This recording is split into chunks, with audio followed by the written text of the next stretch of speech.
गुरु वशिष्ठ जी महाराज भगवान राम को जो अलौकिक प्रसाद दे चुके हैं, वही मंगलमय प्रसाद भगवान लक्ष्मी नारायण देव की अपार कृपा से अपन लोगों को प्राय नित्य ही प्राप्त होता आ रहा है और आगे भी मंगलमय दे श्री हरि कृपा करके दे रहे हैं।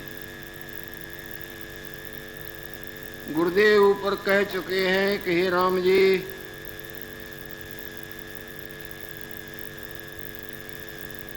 जब तक वास्तवताई का ज्ञान नहीं, तब तक अवास्तवताई पिंड नहीं छोड़ती। जब तक प्राणी को जागृत रूप का ज्ञान नहीं होता, तब तक स्वप्ने वाला कुछ न होते भी सत्य की तरह भासता है और उस भास के ब्रह्म में जीवात्मा नाचते नाचते नाचता ही रहता है।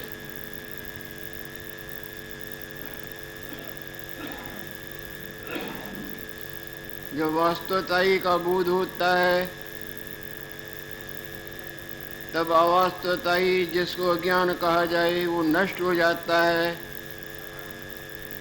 जब अज्ञान का नाश हो जाता है तो चित्त इत्यादि जो भी भ्रम है वो समाप्त हो जाता है।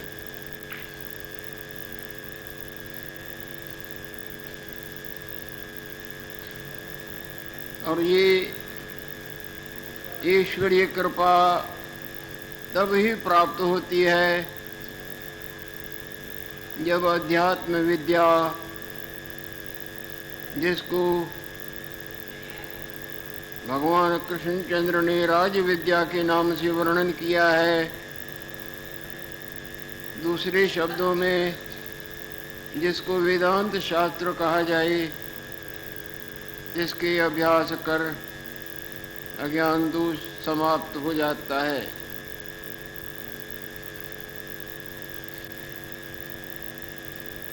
जैसे अग्नि के प्रकाशित होने पर शीतलता नष्ट हो जाती है, तैसे अध्यात्म विद्या के अभ्यास विचारते अज्ञान नष्ट होता है। साधारण प्राणी अध्यात्म विद्या को भाड़ रूप समझते हैं, जो कि वास्तव में किसी तरह भी ग्रहण करने के योग्य होती है, क्योंकि इसके ग्रहण किए बिना कोई भी माया जाल से, जो कि अज्ञान दोष की कृपा का फल है, छुटकारा नहीं पा सकता।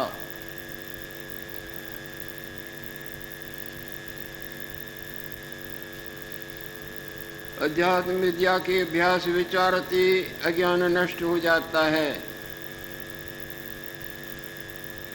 अज्ञान का कारण है तृष्णा।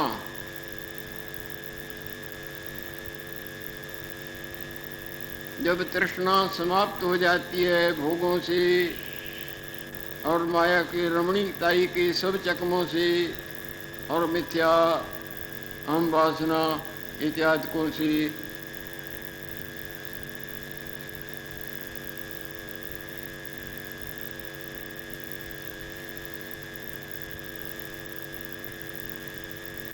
तब अज्ञान भी नष्ट हो जाता है।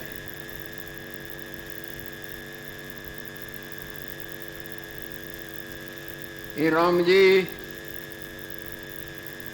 जिस तरह हैजे का किसी को रोग लगता है, जुलाबों पर जुलाबों में फंस जाता है, टट्टियों पर टट्टियाँ आती हैं बिना खाए पिए भी, इसी तरह ये तृष्णा रूपी विश्व का रोग है।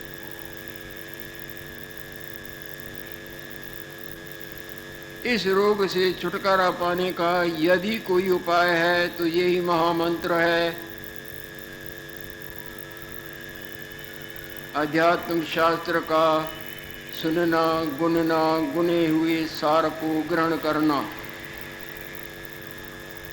वेदांत शास्त्र का यथार्थ वचनों का वास्तवताई का भली प्रकार सुनना और उसको समझना और समझे को ग्रहण करना, जिसको श्रवण मनन निधिध्यासन कहा जाता है।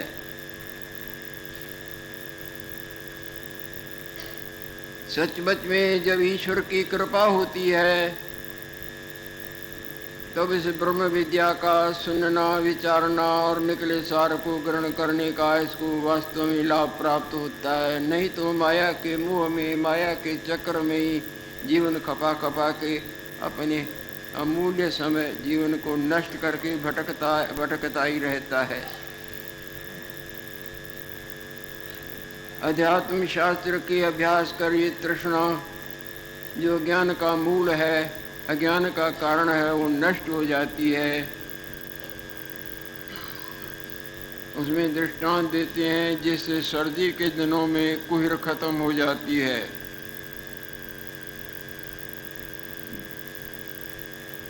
इसी तरह अध्यात्म शास्त्र का जो विचार है चित्त को शांति देता है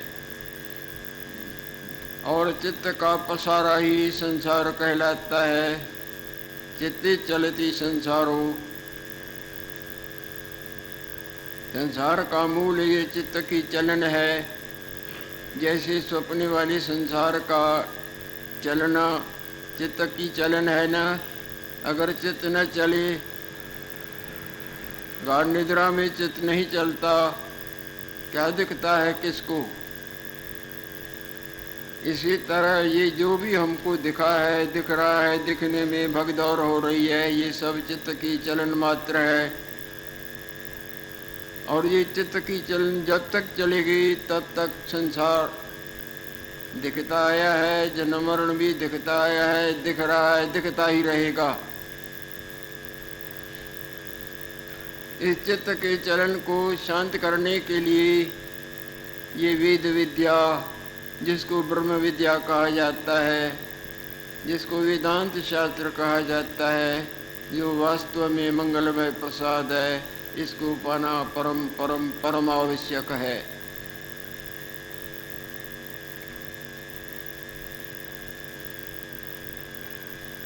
अज्ञान आत्माभ्यास कर चित्त शांत हो जाता है और ये वेद विद्या आत्माभ्यास का ही बार बार तकाजा करती है।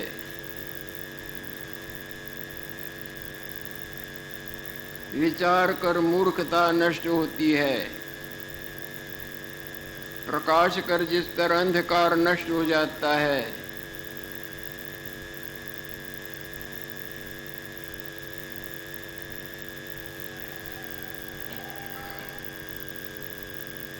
जब ये चित्त अचित्ताई को प्राप्त होता है तो वासना रूपी भ्रम समाप्त हो जाता है।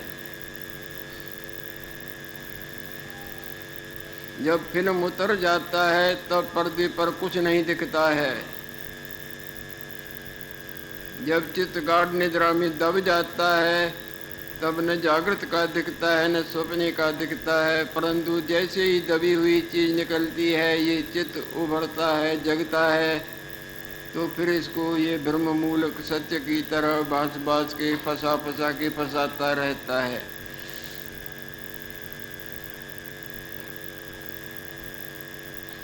जब चित्त अचित्ताई को प्राप्त होता है तब वासना ब्रह्म क्षीण हो जाता है। जिस तरह तागे में मोती प्रोए होते हैं, बंधे रहते हैं, धागा जैसे ही टूटा तो मोती बिखर जाते हैं।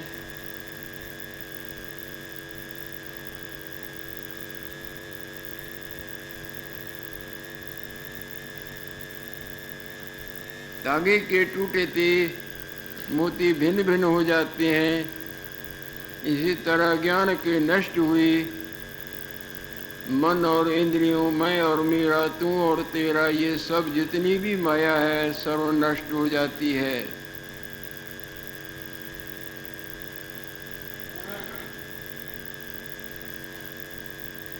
जो भी संसार में आके इस वेद विद्या ब्रह्म विद्या के अभ्यास को नहीं प्राप्त करता,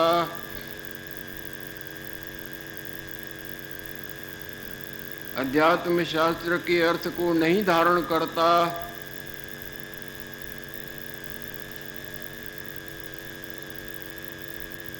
इस ब्रह्म विद्या के साथ प्रेम नहीं करता,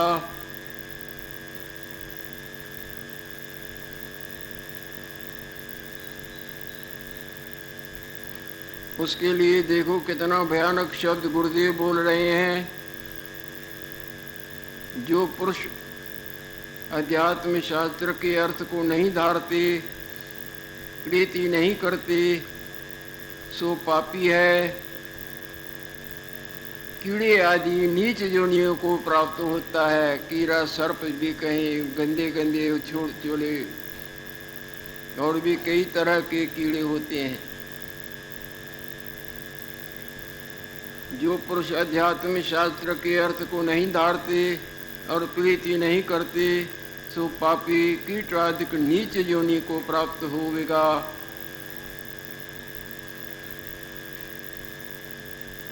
जब ये शास्त्र आरंभ किया था तो कई विरोध करते थे। पहले रामायण भागवत इत्यादि चलते थे। जब ये शास्त्र आरंभ किया, इतने तो शत्रुता से कई पेश आते थे कि क्या कहा जाए। यहाँ बाहर खड़े भी हो जाएं, लोगों को भी मना करें, और बाहर भी उल्टी सीधी मेरे लिए प्रोपोगंडा करें। और कई गुस्से में भर के आके यहाँ बैठते थे, बोले तो सही वहीं लड़ाई हो जाए। पर जब मैं गुरुदेव का नाम लेके गुरुदेव के वचन बोलता था, चुप हो जाते थे। कितना टाइम उन्होंने इस तरह से तंग करने की किया, निंदा करनी। जो जिनका धंधा था रामायण का भागवत के कमा के पंडित लोग भी आते थे, उनको देते थे पैसे, तो उनकी दशा है। जब ये आरंभ किया, पहले तो मेरे को भी भाड़ सा लगता था कि ये इतनी महान विद्या कैसे। तो धीरे धीरे भगवान की कृपा होती गई, जो आज आपके सामने ये गुरुदेव के वचन सरल रूप में प्राप्त हो रहे हैं। हे कमल नयन राम जी, तेरे विखे जो कुछ मूर्खता चंचलता थी, ये चंचलता को नाश करती है, मन की कूद फांद को नष्ट करती है। जब तक शीशा हिलता डुलता डुलता हिलता है, तब तक कुछ सही तरह से प्रतिबिंब थोड़ा ही दिखता है। मन चंचल हो रहा है भोगों के ऊपर, कई कई उल्टी सीधी बातों के ऊपर, कई विकारों के ऊपर डावाडोल हुआ जिसका परिणाम है संसार ही दिखाते रहना। इसको ही रमणीक और अरमणीक, जिसका परिणाम दुख और सुख भुगतान, जन्म और मरण भुगतान करते करते कई युग बीत जाते। ये कमल ने राम जी, तेरे विखे जो कुछ मूर्खता चंचलता थी, सो नष्ट हो गई है।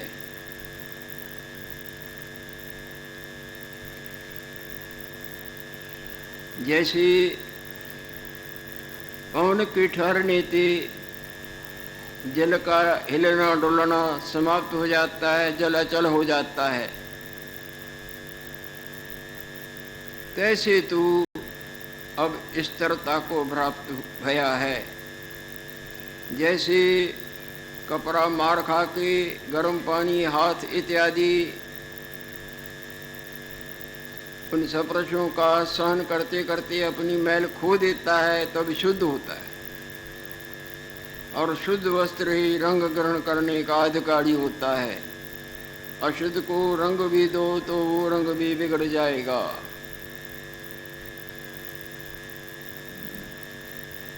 जैसे पवन की ठहरती जल अचल होता है, इसी तरह तू अब स्थिरता को प्राप्त भया है। जिस तरह आकाश सब प्रकार के उपाधियों से रहित निर्मल होकर शोभा पाता है, इसी तरह तू निर्मलता को प्राप्त भया है।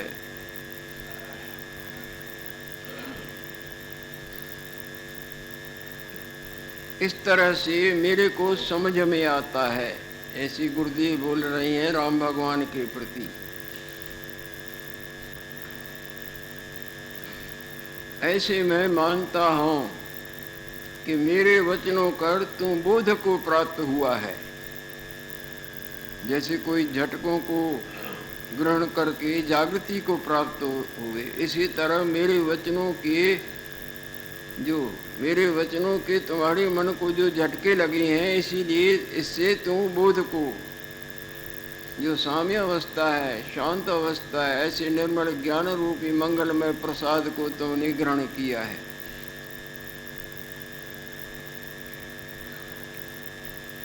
मेरे वचनों कर तुम बोध को प्राप्त हुआ है। अज्ञान निद्रा जो भयंकर निद्रा है, कुंभकर्ण की निद्रा, इसके आगे कुछ मुकाबला नहीं कर सकती। विस्तृत अज्ञान रूपी निद्राते तुम जगे हो। राम जी, तुम तो समझदार हो, बुद्धिमान हो और निर्मल अंतःकरण हो, पर मेरे वचनों कर साधारण जीव भी हमारी वाणी कर जाग पड़ते हैं। साधारण जीव भी होए जो प्रेम पूर्वक श्रद्धा से मेरे वचनों को सुने गुने, तो वो भी धीरे धीरे सार को प्राप्त करके शांति को प्राप्त कर सकता है। तू तो अति उदार बुद्धि है, तेरी बुद्धि तो बहुत ही निर्मल है। ते बुद्धि रूपी वस्त्र के निर्मलताई का क्या कहना। तू तो अति उदार बुद्धि है, तेरे जगाने के मेरे को कोई कष्ट नहीं, कोई आश्चर्य नहीं। मेरे को निश्चय है कि तुम पूरी तरह बिल्कुल जग जाओगे। हे राम जी, जब गुरु पूरा होवे और शिष्य भी शुद्ध भाव से, प्रेम भाव से, निर्मल बुद्धि होवे, अंतर्मुखी होवे, बाहर के चंचलता का जिसने त्याग किया है, तब गुरु के वचन उसके हृदय में प्रवेश कर जाते हैं। वस्त्र साफ होवे और रंग देने वाला और रंग भी सुंदर होवे, तब उनको देवे तो फट वो रंगीन हो, रंग ग्रहण कर लेता है। सो मैं कैसा हूं? गुरुदेव बोल रही हैं, मैं गुरु भी समर्थ हूं। कहेंगे बड़ाई करते हैं, नहीं, बड़ाई नहीं करते, यथार्थताई का वचन बोल रही हैं। वो प्रमाण देंगे, ये वचन जो बोला ना, इसमें अभिमान नहीं करते, बल्कि उसमें सबूत देंगे। मैं गुरु भी समर्थ हूं, जो मुझको अपना स्वरूप सदा प्रत्यक्ष है। जिसको अपना स्वरूप सदा प्रकट हुए, हाजिर जानता हुए, तो वो समर्थ नहीं। जो जागृत रूप को भली प्रकार जानता हो, मायामय रूप के माया से जिसको वास्तव में छुटकारा मिला हो, वो समर्थ नहीं, वो तो ईश्वर है। ईश्वर सब प्रकार समर्थ है। मैं गुरु भी समर्थ हूं, जो मुझको अपना स्वरूप सदा प्रत्यक्ष है। और जो मैं कुछ कहता हूं वो भी सत्यशास्त्र के मुताबिक कहता हूं। अपना मन घड़त जा इधर उधर की बातें नहीं कहता हूं।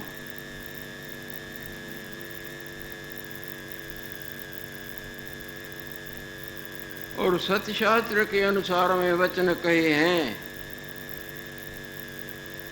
और तुम्हारा हृदय भी शुद्ध है।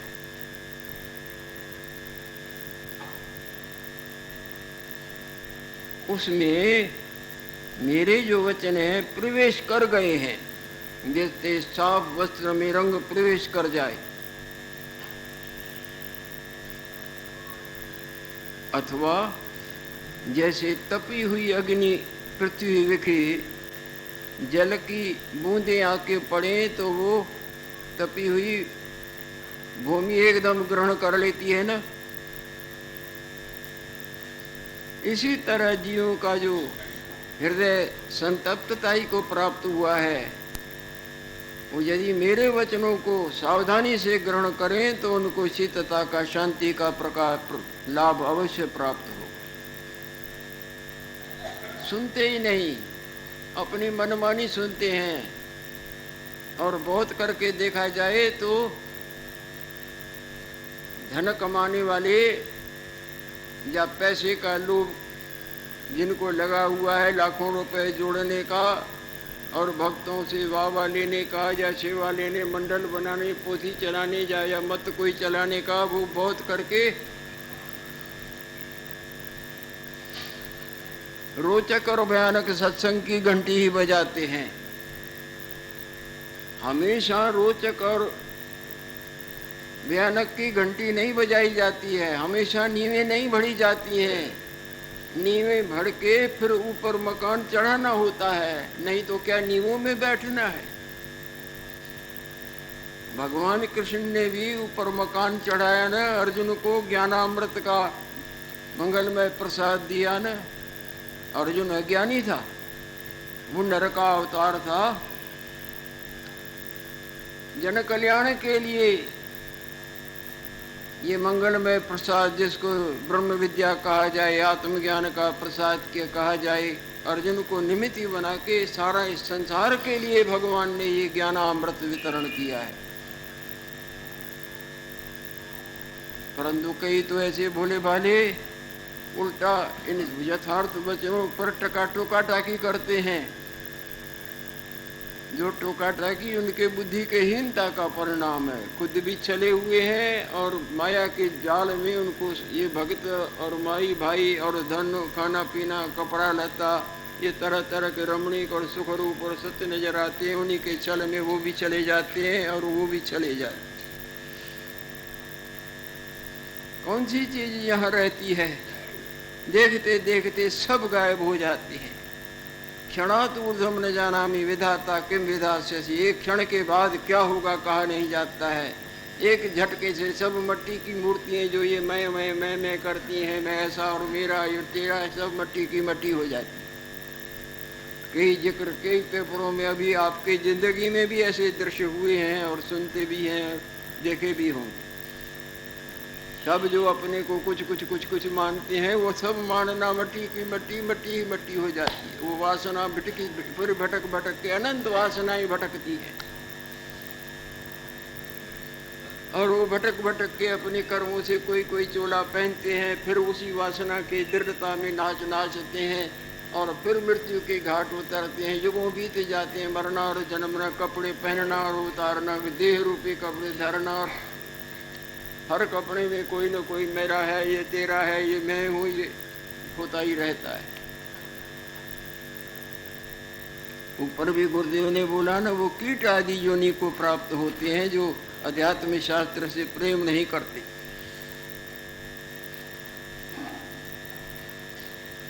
तेरा हृदय भी शुद्ध है, तिस विखे प्रवेश कर गए हैं, जैसे तप्त पृथ्वी के जल प्रवेश कर जाता है, तैसे तेरे विखे मेरे वचनों में प्रवेश किया है। हे राघव,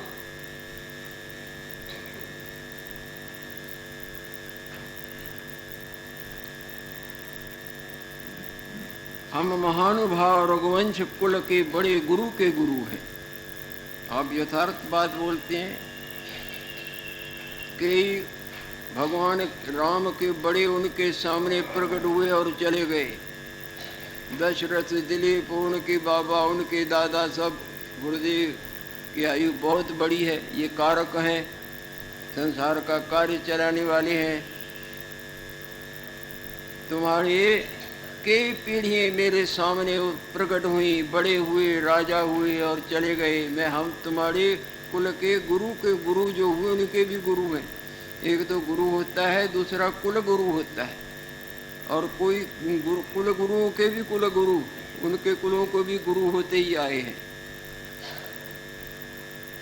हम महानुभाव रघुवंश कुल के बड़े गुरु के गुरु हैं।